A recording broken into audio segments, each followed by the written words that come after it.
$1 trillion. That's how much Chinese capital used to be tied up in American companies, everything from Hollywood studios to Wall Street banks. But today, China just slammed the door shut, no warning, no room for negotiation. Now, US execs are scrambling to figure out why the money pipeline just snapped. But here's the thing, it's not just a policy shift. This could be the first shot in a financial war, and it's not just about trade or tech anymore. This is about capital. Think about it. This freeze could mean layoffs, rising prices, even frozen 401 KAs. So why did China just block all investments into US companies? What's really going on here? Let's separate the noise from the signal. The decision wasn't emotional, it was strategic. China's Ministry of Commerce updated its investment protocols, classifying all non-essential capital flows to hostile jurisdictions as suspended, effective immediately. The US made the list on March 17, 2025. No fanfare, just a leaked directive buried in regulatory filings and later confirmed by Reuters. Since 2018, Chinese investment in the US has collapsed by over 95%. From $46 billion to just $2.3 billion, according to Rhodium Group. Now, this freeze could push it to zero. Professor Zaha Daojiang from Peking University calls it a calculated step, maximizing pressure on US markets without triggering open retaliation. But here's what's really alarming. It's not just what China's blocking, it's where that capital is going instead. If you think this freeze is just a hiccup, think again. This might be the opening salvo in a financial siege. While trade is still active, China has been pulling away from US economic dependence piece by piece. In 2024, China sold off $14 billion in US treasuries, its biggest reduction since 2016, bringing total holdings down to $775 billion. Meanwhile, Chinese state banks halted dollar-based transactions with US banks under new compliance rules. US Commerce Secretary Gina Raimondo warned back in January that China is restructuring its financial exposure to reduce Washington's leverage.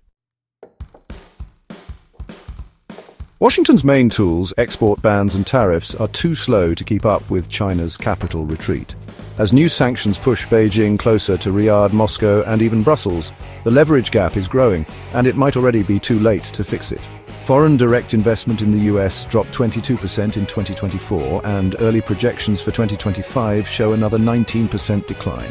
Chinese capital was the most noticeable absence, but it wasn't the only one. Norway's sovereign wealth fund pulled $7.1 billion from US tech stocks, citing regulatory unpredictability. Japan's GPIF, the world's largest pension fund, cut its exposure to US real estate by 30%. And this isn't just about the big players. With $4.1 trillion in US corporate debt coming due by the end of 2026, companies are looking to domestic sources for cash, but it's coming at a much higher cost. This isn't just a capital retreat, it's a slow squeeze on financial oxygen, and the pressure is building fastest among mid-tier firms. What happens when those firms need rescue funding? Well, they're turning to emergency loans, but at what cost? US companies are issuing record amounts of high-yield debt. Over $430 billion in junk bonds were floated in 2024, a 38% increase from 2023. Average yields climbed to 9.6%, up from 5.2% in 2022. Take the example of Hartwell Tech, a Boston-based manufacturer.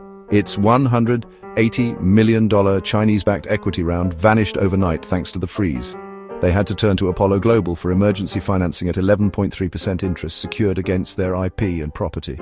Fitch Ratings now warns that 1 in 5 US mid-cap firms faces a serious risk of default in the next 18 months.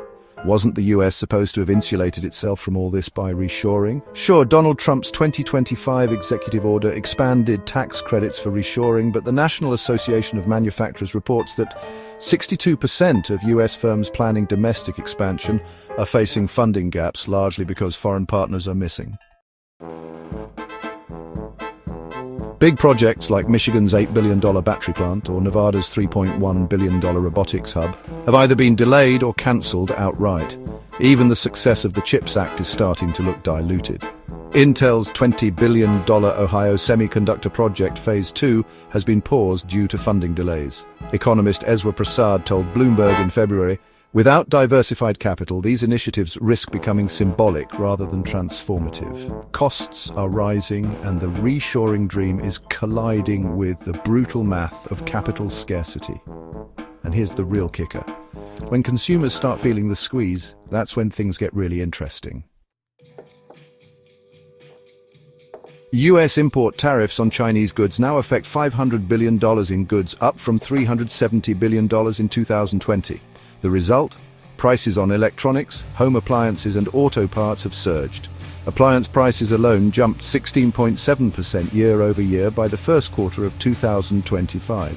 Walmart and Target are warning that tariffs are eating into margins, and the National Retail Federation estimates that the average household will pay $1,195 more by the end of the year. But these pressures might be just a warm-up. The economic uncertainty index is through the roof.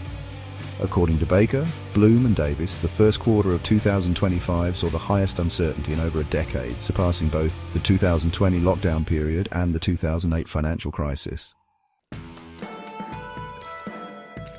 Bank of America analysts reported that capital formation is stagnating, not because of cost, but because of confusion.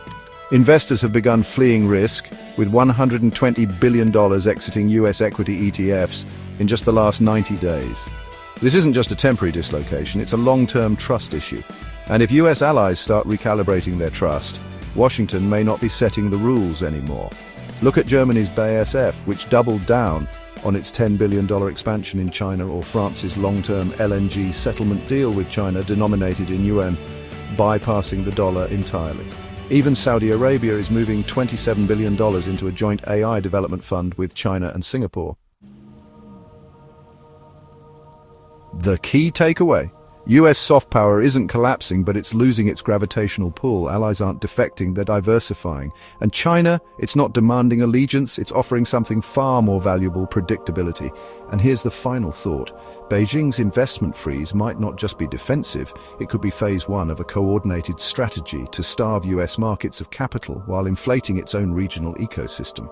The China Securities Regulatory Commission has already fast-tracked foreign IPOs in Shanghai and Shenzhen. Meanwhile, China's sovereign wealth fund increased exposure to ASEAN debt markets by $19.4 billion. The real game changer, though, the digital yuan integrated into SWIFT Lite. It allows cross-border deals without using the dollar.